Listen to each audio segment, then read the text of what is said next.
La veille de Noël, mes parents ont mis la table pour 20 invités. Mais à moi et à ma fille, ils nous ont dit de manger dans la cuisine. Alors, je leur ai tout repris. Et ce que j'ai découvert ensuite a brisé la famille pour toujours. Si tu n'es pas encore abonné à la chaîne, clique sur le bouton d'abonnement et active la cloche pour ne rater aucune de nos histoires. Ton soutien compte énormément pour nous. Si cette histoire te semble intéressante, mets-lui un like. J'aimerais aussi savoir de quelle ville tu viens. Dis-le nous dans les commentaires. Maintenant, commençons l'histoire. Le poids de la bouteille de vin sur le siège passager semblait absurde. Ce n'était pas seulement à cause du verre épais, ou du liquide sombre et dense à l'intérieur. C'était le poids de l'intention derrière ce geste final. Un Vega Sicilia. Une folie pour un dîner de famille. Mais ce soir n'était pas un dîner comme les autres. C'était une épreuve. La dernière. Je conduisais dans les rues illuminées par les lumières clignotantes des décorations de Noël. Un œuf froid se formait dans mon estomac. C'était la veille de Noël, une nuit qui devrait être chaleureuse, remplie de nostalgie et d'affection. Mais pour moi, cela ressemblait à l'annonce d'une tempête qui se préparait depuis des années. Depuis que Lucia était partie, il y a déjà 3 ans, mon rôle dans la famille avait changé petit à petit. J'avais cessé d'être Damian, le fils, le frère, pour devenir Damian, la ressource. L'architecte à succès. Le veuf avec un héritage à gérer. Le pilier silencieux vers qui tout le monde se tournait quand les choses devenaient compliquées. Et dernièrement, les choses devenaient très compliquées pour eux. Et de plus en plus souvent.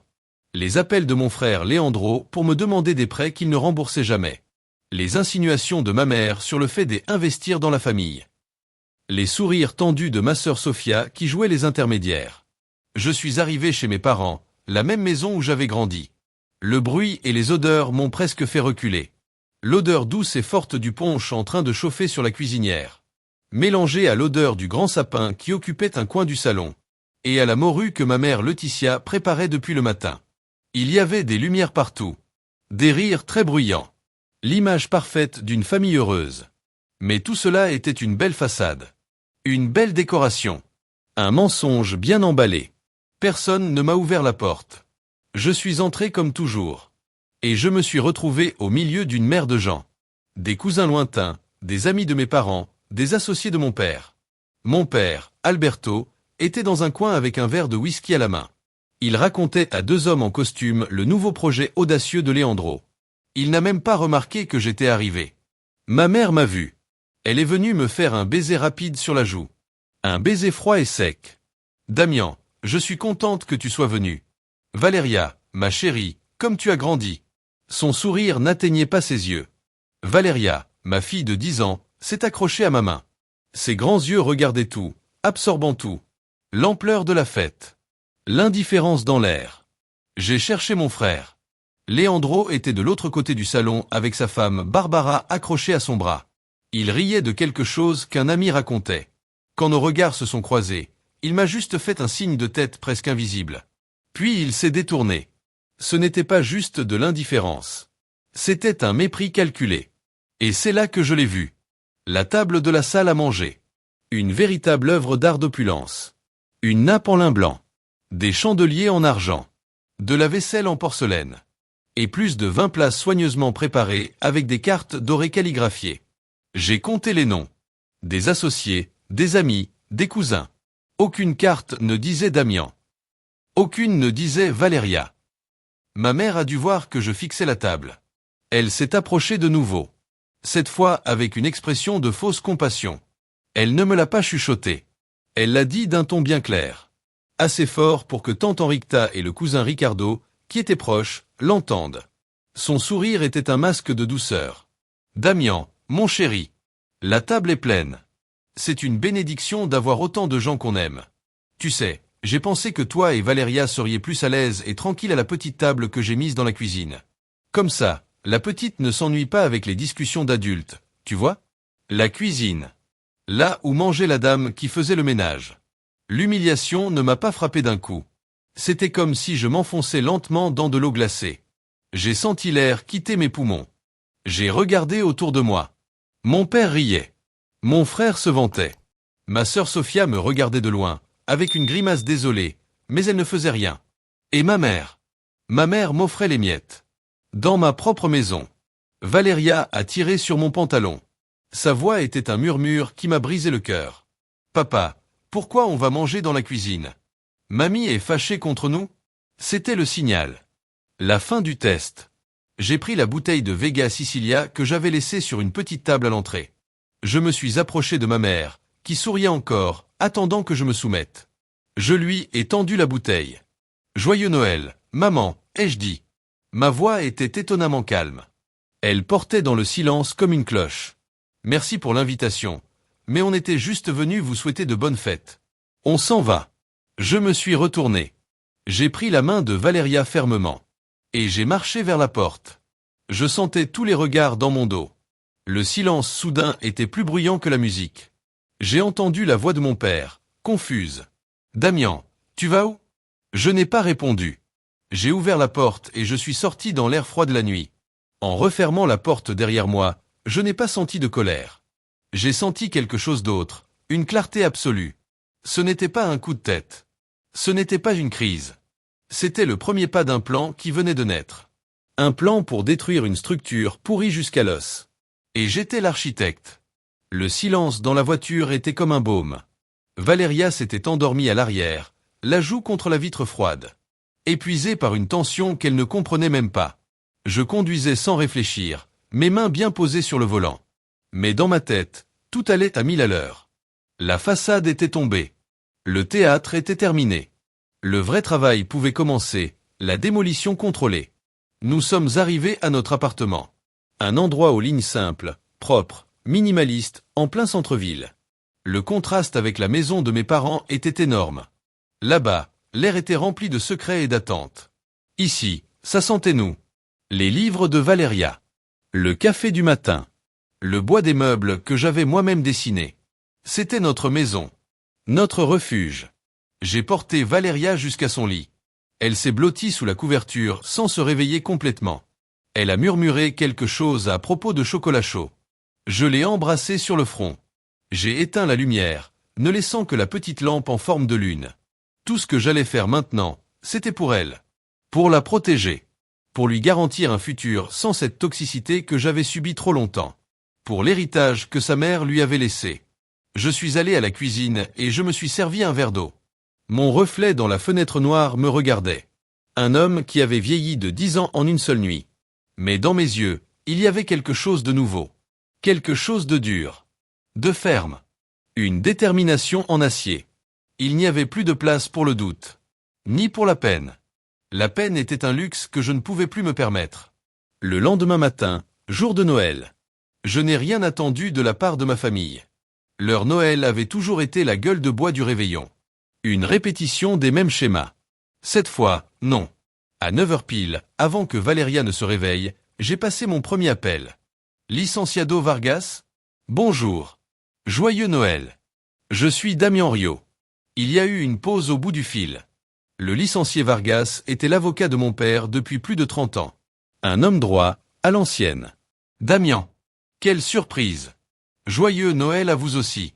Tout va bien. Non, licencié. Et j'ai besoin de votre aide professionnelle. Je veux que vous commenciez immédiatement les démarches pour me désengager, légalement et financièrement, de toutes les affaires de ma famille. Ça inclut ma signature comme garant du prêt du restaurant. Et je veux que vous engagiez un auditeur externe pour examiner les comptes de ce restaurant. Les 3 dernières années. Discrètement, mais à fond. Je soupçonne une fraude. Il y a eu un long silence. Je l'imaginais en train d'ajuster ses lunettes, réalisant ce que je venais de dire. Rompre les liens familiaux, comme ça, dans notre culture, c'est presque un sacrilège. Je comprends, a-t-il fini par dire, d'une voix purement professionnelle. C'est une demande sérieuse, Damian. Tu es sûr?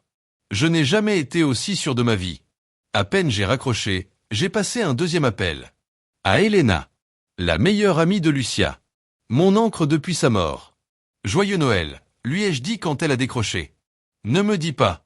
Tigrec est allé? A-t-elle répondu. Ça s'est encore pire passé que ce que j'imaginais. Je lui ai raconté la scène de la cuisine. J'ai entendu un soupir. Je suis tellement désolé, Damian. Mais en même temps, je suis soulagé. C'était la gifle dont tu avais besoin pour te réveiller. Tu sais ce que pensait Lucia? Elle les aimait, mais elle n'était pas aveugle. Elle savait qu'ils t'épuisaient petit à petit. Elle a fait une pause. Maintenant sois fort. Ne flanche pas. Ils vont essayer de te manipuler. De t'utiliser. Avec la culpabilité. Ne les laisse pas faire. Fais-le pour Valeria. Fais-le pour le souvenir de Lucia. Et fais-le pour toi. C'est ton tour maintenant. Ces mots ont été la force dont j'avais besoin. J'avais mes alliés. J'avais un plan. Il ne me restait plus qu'à l'exécuter. Quand Valeria s'est réveillée, je lui ai préparé les gaufres qu'elle aimait tant. Et le chocolat chaud que je lui avais promis. On a mis de la musique. On a ouvert les cadeaux que le Père Noël avait laissés sous notre petit sapin. C'était le Noël le plus paisible et le plus sincère que j'avais vécu depuis des années. Il n'y a pas eu d'appel forcé. Pas de sourire faux. Pas de tension à essayer de survivre dans un champ de mines émotionnelles. L'après-midi, pendant qu'on regardait un film blotti sur le canapé, j'ai décidé de lancer l'appât. J'ai pris mon téléphone et j'ai envoyé un message à ma sœur Sophia. Un message écrit exprès pour provoquer une réaction. Bonjour Sophia. Joyeux Noël. Écoute, j'ai beaucoup réfléchi et j'ai pris une décision. Je pense vendre quelques propriétés et transférer la majorité de mes investissements dans un fonds à l'étranger. Je veux assurer les études de Valeria en Europe. Et, franchement, simplifier ma vie ici. Je te le dis pour que tu ne l'apprennes pas par quelqu'un d'autre. J'ai lâché le téléphone comme s'il me brûlait. Je savais que Sophia, la médiatrice, la messagère, allait transférer ce message à mes parents et à Leandro en moins de 10 minutes. Le simple fait que leur argent, l'argent qu'ils considéraient comme leur sécurité pour leurs propres problèmes, allait s'envoler loin de leur portée. C'était comme jeter de l'essence sur un feu qui couvait. La démolition avait commencé. Et moi, j'allais regarder calmement pendant que le bâtiment tremblait. La réponse n'a pas mis 10 minutes. Elle a mis 7. Mon téléphone a vibré avec un appel entrant. C'était ma mère. Je n'ai pas répondu. Je l'ai laissé tomber sur la messagerie. Un petit acte de contrôle qui m'a fait un bien fou. 1 minute plus tard, un message texte. Damien, il faut qu'on parle. Rappelle-moi. Je ne l'ai pas fait non plus. Le plan marchait parfaitement. Il ne s'agissait pas de l'humiliation du réveillon. Il ne s'agissait jamais de mes sentiments. C'était une histoire d'argent. Mon message avait été une pierre lancée dans un nid de guêpes. Et les guêpes sortaient, furieuses et désorientées. J'ai passé le reste de la journée de Noël à jouer avec Valeria, à construire un set Lego super compliqué, tout en ignorant les vibrations constantes de mon téléphone. Appel de ma mère, de mon père. Message de Sophia. Chacun d'eux était une confirmation. Chaque silence de ma part faisait une fissure de plus dans leur monde. Le jour suivant, leur stratégie a changé. L'attaque directe n'avait pas marché. Alors ils ont essayé la guerre émotionnelle. À midi, Sophia m'a appelé. Cette fois, j'ai répondu. Allô? Dis-je d'un ton neutre. Damien. Sa voix tremblait, comme si elle allait pleurer. Une performance parfaite. Je ne peux pas croire que tu ne répondes pas. Maman est dévastée. Papa n'a pas dormi. Tu as ruiné le Noël de tout le monde. Sophia, les jeux interrompus calmement. La seule personne dont le Noël m'importe, c'est ma fille. Et elle a passé une journée merveilleuse. Pourquoi tu m'appelles? Comment ça, pourquoi? À cause de ce que tu as dit à maman. Ton message. Tu vas vraiment tout vendre? Tout transférer à l'étranger? Après tout ce qu'on a fait pour toi? Après la mort de Lucia? Maman t'a soutenu. On t'a aidé. Personne ne m'a aidé, Sophia. C'est moi qui vous ai aidé. Financièrement. Et ça, c'est fini. Il n'y a plus rien à discuter. Tu es égoïste. Tu es un ingrat. A-t-elle hurlé, avant de raccrocher. Le coup suivant est venu de ma mère. Elle m'a envoyé un message texte si long que j'ai dû faire défiler pour le lire. C'était un chef-d'œuvre de manipulation passive-agressive. Elle disait combien Lucia aimait la famille. Que Lucia aurait voulu qu'on reste unis. Que Valeria avait besoin de ses grands-parents et de ses oncles. Elle a terminé par un coup de poignard au cœur. Ne laisse pas ta douleur te transformer en homme amer. Ta fille ne mérite pas ça. Ça a presque marché. Juste un instant, j'ai senti une pointe de culpabilité. L'image de Lucia. Son sourire généreux. Est-ce qu'elle serait d'accord avec tout ça? Mais j'ai alors repensé au regard de Valeria dans la cuisine. À l'humiliation. Au mépris. Et aux mots d'Elena. Lucia n'était pas aveugle. Elle était généreuse. Mais pas idiote. Elle aurait protégé sa fille. Quoi qu'il arrive. J'ai supprimé le message. Le point final de leur stratégie est arrivé 2 jours plus tard. Une invitation de Sofia à prendre un café et parler comme des adultes. Je savais que c'était un piège. Une embuscade. Mais j'ai décidé d'y aller. Je voulais voir leur visage. Je voulais qu'ils sachent que leur manipulation n'avait plus aucun pouvoir sur moi. Le lieu choisi était un café de luxe à Polanco. Un territoire neutre, mais clairement choisi par elle. Ma mère et Sofia étaient déjà assises à une table. Leur cappuccino était intact.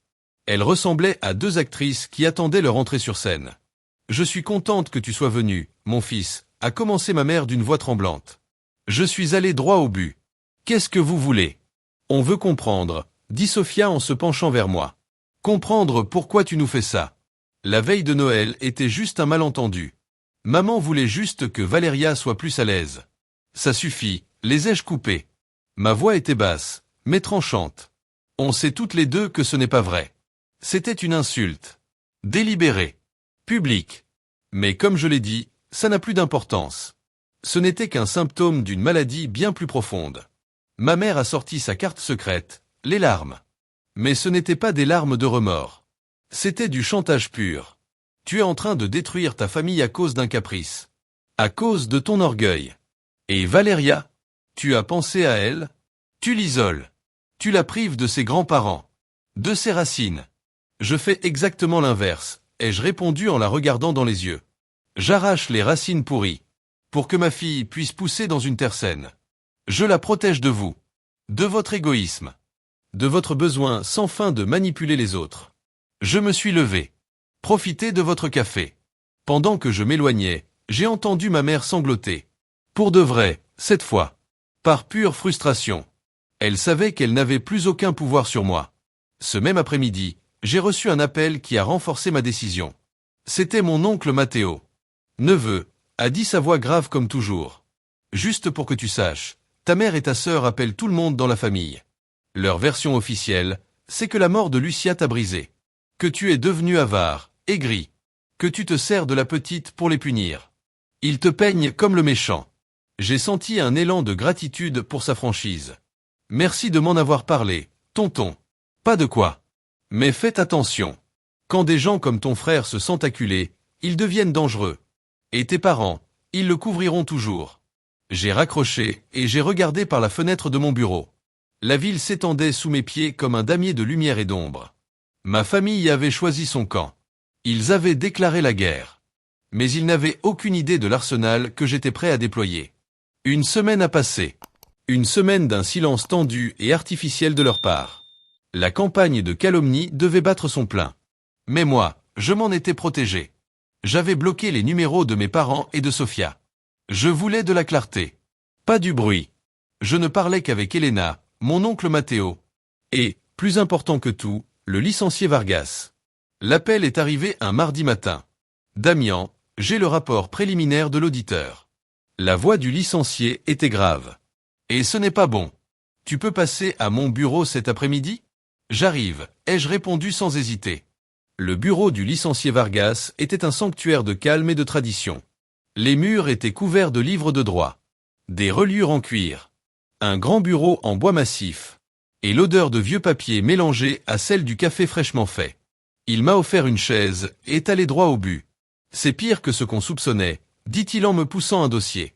Ce n'est pas juste des petits détournements ou des factures gonflées. Ton frère a pillé le restaurant de façon systématique. J'ai ouvert le dossier. Il y avait des relevés de compte, des factures, des virements. Des centaines de milliers de pesos détournés sur 2 ans. Vers une entreprise fantôme dont le seul propriétaire était le meilleur ami de Leandro. Des paiements à des fournisseurs qui n'existaient pas. Des retraits en liquide sans aucune justification. C'était un vol. Évident et stupide. Il y a encore autre chose, a ajouté le licencié, le visage sombre. Le prêt original du restaurant, sur lequel tu es garant, est à jour. Mais il y a 6 mois, une deuxième ligne de crédit a été demandée. Une très grosse. Avec une société de crédit douteuse, à des taux d'intérêt criminels. J'ai eu un frisson. J'ai signé ça. Non. La signature qui apparaît, c'est celle de ton père, Alberto Rio. Mais j'ai fait appel à un expert en écriture. Il a comparé cette signature avec 20 documents sûrs de ton père. Sa conclusion, la signature sur le prêt est une fausse, très bien imitée. Je me suis affaissé dans ma chaise. L'air s'échappait de mes poumons. Leandro n'était pas seulement un voleur. C'était aussi un faussaire. Il avait mis en danger l'entreprise familiale. Et le nom de notre père. Auprès de criminels. Cette dette, elle s'élève à combien? Ai-je demandé, même si j'avais peur de la réponse. Environ 3 millions de pesos. Et avec les intérêts, sûrement plus. Ils sont sur le point de ne plus payer. Et quand ça va arriver, la société de crédit va se déchaîner. Ils vont saisir le restaurant. Les comptes. Et si ça ne suffit pas, ils s'en prendront au bien personnel de la personne qui a signé. C'est-à-dire ton père. Le plan de Leandro devenait clair. Il avait vidé le restaurant. Et quand l'argent avait manqué, il avait falsifié la signature de mon père. Pour obtenir un dernier gros prêt. Avant que tout ne s'écroule. Il comptait sûrement disparaître ensuite. Et mes parents, aveugles, n'avaient rien vu. Ou n'avaient pas voulu voir. Je suis sorti du bureau du licencié Vargas, complètement sonné. L'ampleur de la trahison était gigantesque. Ce n'était plus une simple famille toxique. C'était du crime. La confrontation que j'avais voulu éviter est venue me chercher chez moi. Le même soir. Il était 9 heures du soir quand l'interphone a sonné. C'était mon père. Pendant un instant, j'ai pensé ne pas ouvrir. Mais je savais que je devais l'affronter. Je lui ai ouvert la porte. Albertorio, l'homme qui m'avait toujours semblé immense, avait l'air rétréci. Son costume, d'habitude impeccable, était froissé. Ses yeux étaient rouges. Il n'est même pas entré. Il est resté au seuil, comme un mendiant. « Il faut qu'on parle, Damian », a-t-il murmuré, la voix rauque. « Je sais tout, papa. Le vol. La fausse signature. Les 3 millions de pesos. » Son visage s'est décomposé. Ce qui lui restait de dignité s'est effondré. C'était une erreur, balbutia-t-il. Un mauvais investissement. Ton frère, il voulait pas. Une erreur. Les jeux interrompus, ma voix glaciale. Falsifier ta signature, c'est une erreur? Voler pendant 2 ans, c'est une erreur? Mettre la famille au bord du gouffre, c'est une erreur? C'est ton frère, a-t-il crié, retrouvant un peu de son ancienne autorité. Et moi, je suis ton père. Tu dois nous aider. Tu es le seul qui le peut. Tu as les moyens. Tu peux parler à ces gens. Négocier. Payer. Je l'ai regardé. L'homme qui m'avait appris l'honneur, la responsabilité, me demandait maintenant d'utiliser mon argent. L'argent que j'avais gagné par mon travail. L'argent que Lucia m'avait laissé pour prendre soin de notre fille. Pour cacher les crimes de son fils préféré. Je me suis placé dans l'encadrement de la porte. Bloquant son entrée. Un geste symbolique. Il n'avait plus de place. Ni dans ma maison. Ni dans ma vie. L'argent que j'ai, ai-je dit lentement, en articulant chaque mot. C'est pour assurer le futur de Valeria. Pas pour effacer la saleté de Leandro. Tu as laissé faire ça, papa. Tu l'as couvert. Tu l'as élevé pour qu'il pense qu'il n'y a jamais de conséquences. Et bien maintenant, il y en a. Ce sont les conséquences de vos actes. Les tiens. Ceux de maman. Et les siens. Ce n'est plus mon problème. Il m'a regardé, bouche ouverte, sans un mot. Pour la première fois de ma vie. J'ai vu mon père complètement brisé. Bonne nuit, papa, ai-je dit. Et j'ai fermé la porte doucement, sur son visage. Je me suis appuyé le front contre le bois froid de la porte. Je n'ai pas ressenti de triomphe. Juste un vide immense, glacial. La maison en carton de ma famille ne tremblait plus. Elle allait être rasée par un ouragan. Et je ne lèverais pas le petit doigt pour l'en empêcher. Je croyais avoir touché le fond. Je croyais que la trahison ne pouvait pas aller plus loin qu'un vol et une falsification. Je me trompais. Il existe des abîmes plus profonds que la ruine financière. Des trous plus noirs que la trahison d'un frère. Des endroits où la trahison devient une profanation. 2 jours ont passé après la visite de mon père. 2 jours de silence lourd. Je m'imaginais le chaos dans leur maison. Les disputes. Les accusations. Une toute petite partie de moi. Une partie que je croyais morte. Celle qui voulait encore croire à la famille. Ressentait une sorte de pitié. Mais l'image de Valeria me demandant pourquoi on devait manger dans la cuisine effaçait toute faiblesse. Et pourtant, quelque chose ne collait pas. La panique de mon père avait été trop forte. Ce n'était pas juste le stress de perdre de l'argent. C'était la panique d'un homme qui savait qu'il n'avait plus de filet de sécurité. Leurs finances personnelles n'étaient pas brillantes, mais ils avaient de quoi tenir un coup. Un appartement, un peu d'épargne. Pourquoi ce désespoir total? La question s'est installée dans ma tête. Comme une vis mal serrée dans un moteur. Un bruit discret. Mais qui annonce une catastrophe. Ce soir-là, pendant que Valéria dormait, je me suis assis dans mon bureau. Entouré de mes plans et de mes maquettes. L'ordre, la logique, la précision de l'architecture. C'était toujours mon refuge. J'ai appliqué cette même logique à la situation. Qu'est-ce que j'oubliais? J'ai passé en revue tous les biens connus de la famille.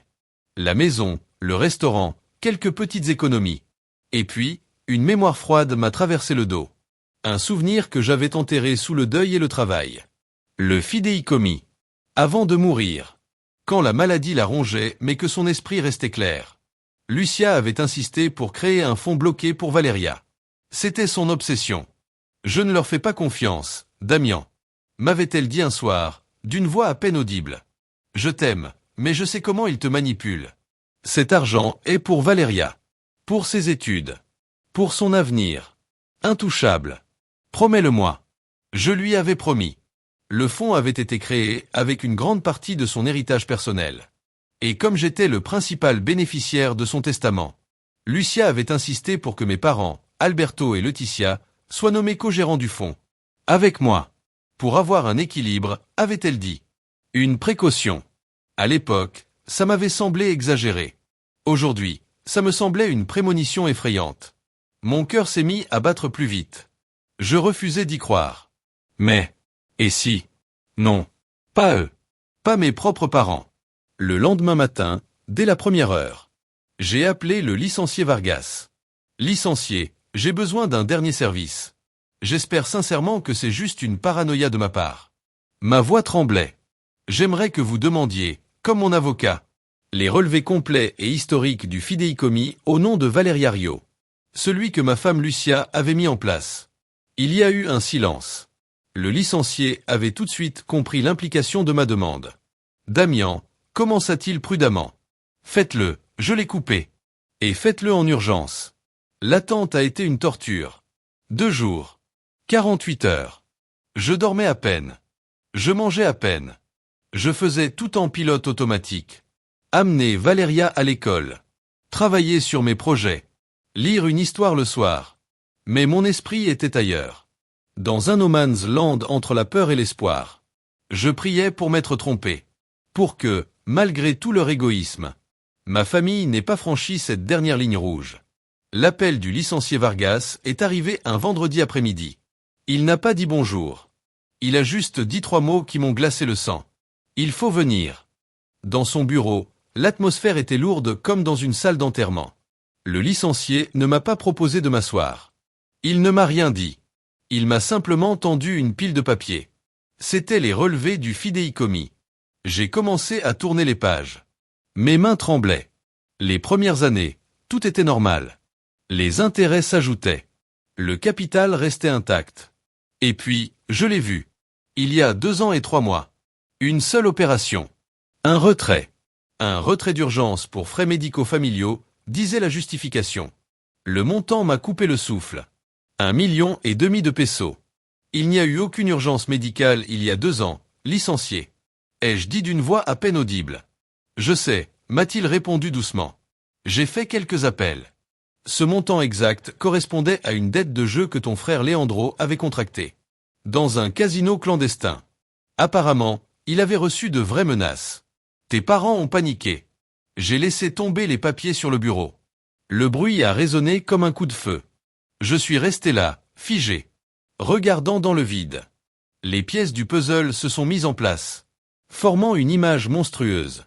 L'humiliation dans la cuisine. Le vol dans le restaurant. La signature falsifiée. La panique de mon père.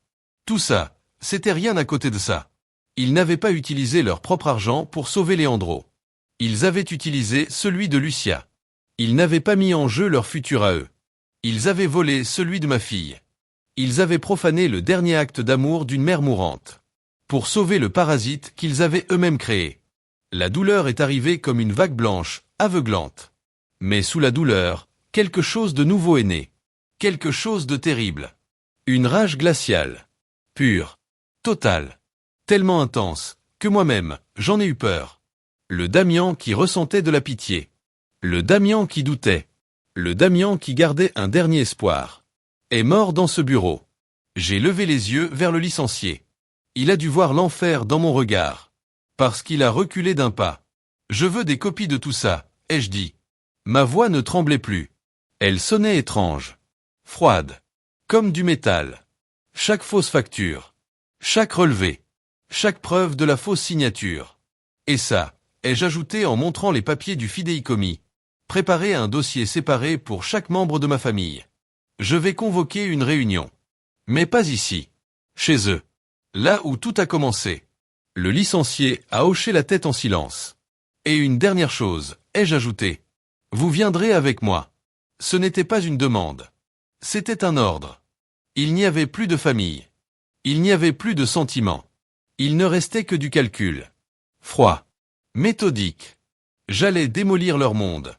Et je m'assurais qu'ils sachent exactement pourquoi ils étaient en train d'être enterrés sous les décombres. Le dimanche après-midi, l'air était lourd, chargé d'électricité. J'ai envoyé un simple message groupé à toute la famille. Réunion familiale. Mercredi, 20h. Chez papa et maman. Présence obligatoire. Y compris toi, Barbara. Et toi, Leandro. Ce n'est pas une demande. Le ton était clair. Autoritaire, glacial, sans discussion possible. Il savait qu'il allait se passer quelque chose de grave. Le mercredi, j'étais à l'heure. 20h pile. À mes côtés, le licencié Vargas. Il portait une mallette en cuir qui semblait peser une tonne. Pleine de munitions juridiques. En entrant, l'ambiance ressemblait à celle d'un enterrement. Mes parents étaient assis côte à côte, figés comme deux statues de cire. Leandro et Barbara étaient sur un canapé à part. Lui regardaient le sol. Elle avait une expression de défi mêlée à de la rancéure. Sofia, comme toujours, faisait les 100 pas dans le salon, anxieuse, se tordant les mains. Mon oncle Matteo était là aussi. Je l'avais invité personnellement. Tonton, j'ai besoin que tu sois là. Comme témoin. Comme conscience de cette famille. Il avait accepté sans hésiter. Personne n'a parlé quand je suis entré. Je suis allé à la table basse du salon, la même devant laquelle on m'avait ignoré un mois plus tôt. Et j'ai posé ma propre mallette dessus.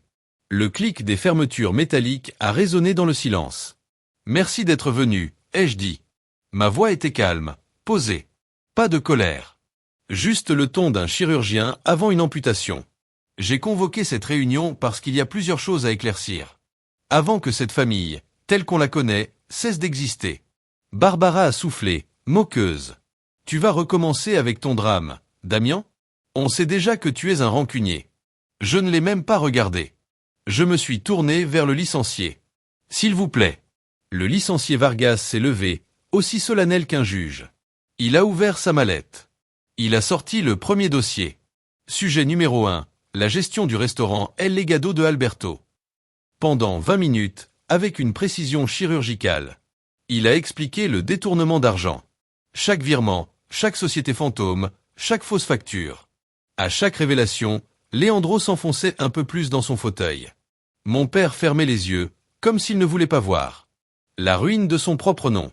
En résumé, a conclu le licencié. Le détournement s'élève à environ 1 800 000 pesos sur 24 mois.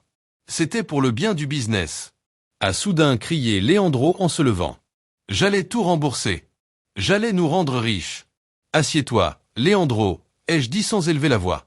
Il m'a regardé, surpris par mon calme, et il s'est rassis. Le licencié a sorti le deuxième dossier.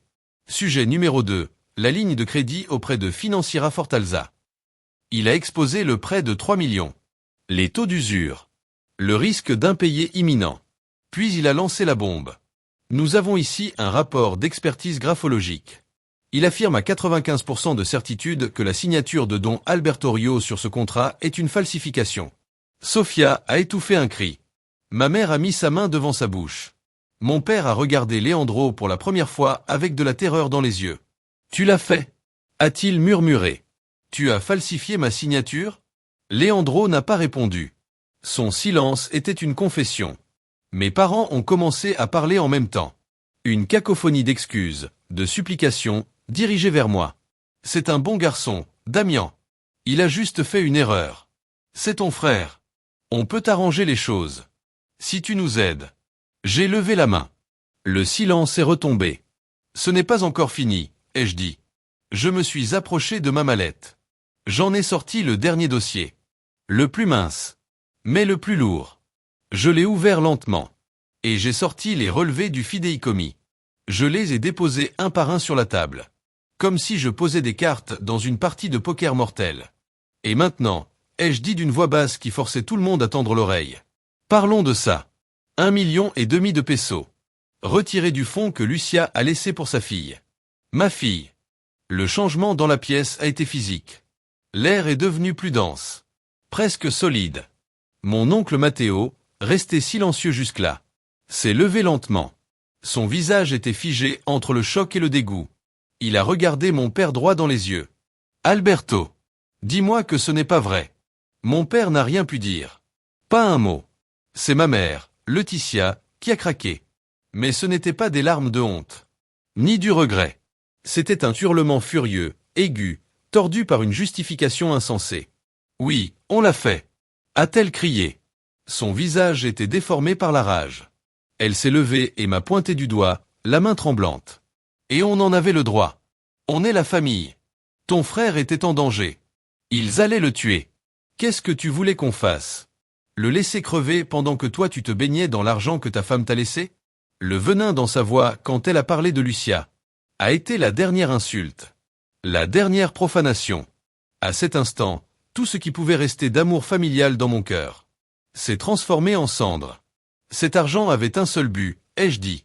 Protéger Valeria. Et vous l'avez volé. Pour sauver le parasite que vous avez couvé pendant 40 ans. Vous avez pris le dernier cadeau d'une mère mourante. Et vous l'avez utilisé pour cacher encore un mensonge. Je me suis tourné vers le licencié Vargas. Procédez. Il a hoché la tête. Vu les circonstances, dit-il en s'adressant à mes parents. Mon client, monsieur Damien Rio, exige ce qui suit. Premièrement, la vente immédiate de cette maison. Et du restaurant. Avec l'argent, on remboursera la dette de 3 millions à la société de crédit. Et on restituera intégralement le 1,5 million au fonds de Valeria. Avec les intérêts. Deuxièmement, Don Alberto. Vous signerez une déclaration sous serment. Disant que c'est votre fils qui a falsifié votre signature. En échange, mon client ne portera pas plainte contre vous pour complicité de fraude. Quant à Leandro, sa dette avec les usuriers et les conséquences de ses actes sont désormais son seul problème. Un silence de mort a suivi. La sentence était tombée. Je me suis levé. J'étais prêt à partir. Mais je me suis arrêté à la porte. Je les ai regardés une dernière fois. Les ruines de ma famille. Mon père, un homme brisé. Ma mère, suffocant de rage. Ma sœur, paralysée de choc. Mon frère, le cœur du désastre, les yeux perdus dans le vide. À partir de maintenant, ai-je dit. Et ma voix a claqué comme une porte en métal qui se referme. Vous deux, ai-je dit en montrant mes parents, avez perdu le droit de vous appeler les grands-parents de Valeria. Et vous tous, vous avez perdu le droit de vous appeler ma famille. Je me suis retourné. Et je suis sorti de la maison, accompagné de mon oncle Matteo et du licencié Vargas. Je ne me suis pas retourné. Il n'y avait rien à voir derrière moi, sauf les décombres d'un édifice que j'avais moi-même détruit, pour pouvoir sauver la seule chose qui comptait. Ma paix. Et l'avenir de ma fille. Les mois qui ont suivi cette nuit ont été flous, remplis de procédures juridiques, et d'un calme étrange, mais profond. Le licencié Vargas, aussi efficace qu'un bourreau, a exécuté le plan au millimètre. La maison de mes parents, ce mausolée d'apparence et de secret, a été mise en vente. Le panneau à vendre dans le jardin. C'était comme la pierre tombale d'une époque. Le restaurant El Legado de Alberto a fermé discrètement. Pas de bruit, pas d'adieu. Juste une pancarte, fermée pour rénovation. Qui n'a trompé personne. Moi, je suis resté à l'écart de tous les détails. Ma seule communication passait par le licencié. Il me tenait au courant. L'estimation de la maison. Les offres reçues pour le restaurant. Les négociations avec les avocats de la société de crédit. Moi, je me contentais de signer. Et je retournais à ma vie. Mon travail est devenu mon refuge. Un monde de lignes droites. De calculs précis. De structures solides. Basées sur la logique, pas sur des mensonges. Mon oncle Matteo est resté mon seul lien avec l'autre côté. On se voyait pour déjeuner une fois par semaine. Une nouvelle habitude, qu'on a fini par apprécier tous les deux. Il ne parlait jamais de ce qui s'était passé. Mais parfois, quand moi je lui posais des questions, il me répondait avec des bouts d'histoire. Leandro, il a été retrouvé par ses créanciers. Personne ne savait les détails. Mais il se disait qu'il avait fui la ville. Après avoir pris une correction qu'il avait envoyée à l'hôpital. Barbara, elle a demandé le divorce. Elle est retournée vivre chez ses parents, en reniant publiquement le nom Rio. Tes parents? Après la vente de la maison, ils ont déménagé dans un petit appartement de 2 pièces. Dans le quartier de Narvart. Un quartier correct. Mais à des années-lumière du luxe et du statut qu'ils avaient dans les Lomas. Ils étaient passés de maîtres de réception à 2 vieux invisibles. Dans un immeuble quelconque. Ta mère ne sort presque plus, m'a dit mon oncle un jour. Et ton père? Je l'ai croisé récemment. Il a rétréci. Toute son arrogance s'est évaporée. Il ne reste plus rien dessous. Je n'ai rien ressenti. Ni joie. Ni vengeance. Juste une tristesse immense et fatiguée. Pour ce qui aurait pu être. Et n'a jamais été. Ma colère s'était dissipée. Laissant derrière elle un paysage de cendres. Un jour, 4 mois après la fameuse réunion, il s'est passé quelque chose d'inattendu. J'étais au supermarché pour acheter de quoi faire le dîner. En poussant mon chariot dans le rayon des produits laitiers. Je l'ai vu. Mon père. Au bout de l'allée. Comparait 2 marques de yaourt. Avec un panier en plastique à la main. Il portait une vieille chemise usée. Ses cheveux, autrefois toujours bien coiffés, étaient ternes et en désordre. Il avait l'air perdu. Comme s'il était submergé. Par toutes ces options de yaourt bon marché. Nos regards se sont croisés. Au-dessus des réfrigérateurs. Ça a duré à peine une seconde. Mais j'ai vu dans ses yeux un mélange de honte. De rancune. Et peut-être, juste peut-être, un peu de regret. Moi, je n'ai rien montré. Mon visage était neutre, vide. Je lui ai juste légèrement hoché la tête. Un geste minuscule. Presque invisible. Puis j'ai tourné mon chariot vers le rayon des pâtes. Et je suis parti. Ce soir-là, après avoir couché Valeria, je me suis servi un verre de tequila. Et je me suis assis sur le balcon. Ce n'était pas pour lui. C'était pour l'enfant que j'avais été. Celui qui admirait cet homme. Qui croyait à la solidité de sa famille. À l'honneur de son père. Cet enfant-là, lui aussi avait été une victime dans la démolition. Ma relation avec Valeria a fleuri dans ce vide. Sans les obligations familiales. Sans les visites forcées. Notre petite bulle, juste elle et moi, est devenue plus forte que jamais. Un après-midi, pendant qu'on faisait ses devoirs, je me suis arrêté pour la regarder. Elle était concentrée. La langue un peu sortie. Essayant de résoudre un problème de maths. Tu penses à quoi, papa? M'a-t-elle demandé en sentant mon regard. J'ai souri. Je me demandais si ça te manque d'aller chez papy et mamie. Elle a posé son crayon. Elle m'a regardé avec un sérieux que seuls les enfants de 10 ans peuvent avoir.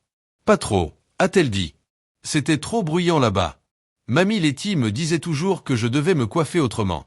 Et la tante Barbara me regardait bizarrement, comme si mes habits ne lui plaisaient pas. Elle a fait une pause. Puis elle a ajouté une phrase. Une phrase qui m'a libéré. J'aime mieux ici. Juste toi et moi. C'est plus tranquille. Je me suis approché et je l'ai prise dans mes bras. Elle a posé sa tête sur mon épaule. À cet instant, j'ai su. Avec une certitude qui m'a rempli le cœur. J'avais pris la bonne décision. J'avais détruit une maison construite sur des fondations pourries. Pour construire un vrai foyer. Petit. Mais solide. Pour elle. Et pour moi. Le temps, ce grand guérisseur, a commencé à faire son travail. La première année sans eux. Ça a été une vraie désintoxication. J'ai appris à aimer les dimanches sans l'appel obligatoire. J'ai vécu l'anniversaire de ma mère sans ressentir cette pointe de culpabilité. J'ai découvert la liberté de prendre mes propres décisions. Sans devoir penser à eux, à leurs opinions, à leurs besoins. Un jour, le licencié Vargas m'a appelé. C'est terminé, Damian. Tout a été réglé. Le fonds de Valeria est entièrement reconstitué. Avec les intérêts. Et tu es maintenant l'unique gestionnaire légal du fidéicommis. Tout est sécurisé. J'ai raccroché. Et j'ai senti un poids énorme tomber de mes épaules. Un poids que je portais depuis toute ma vie. La vie a alors trouvé un nouveau rythme. Une nouvelle normalité. Tranquille. Stable. À nous. Elena, mon oncle Matteo, Valeria et moi. On est devenu une sorte de petite constellation bizarre mais heureuse. On fêtait les anniversaires avec des gâteaux maison. Pas avec des réceptions chics. On faisait des soirées films avec du popcorn.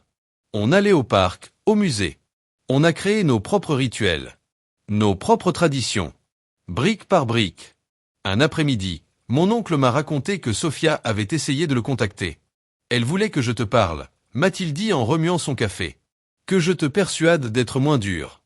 Je lui ai répondu que ce n'était pas mon rôle. Que la fermeté que tu avais montrée était une conséquence directe de leur choix à eux.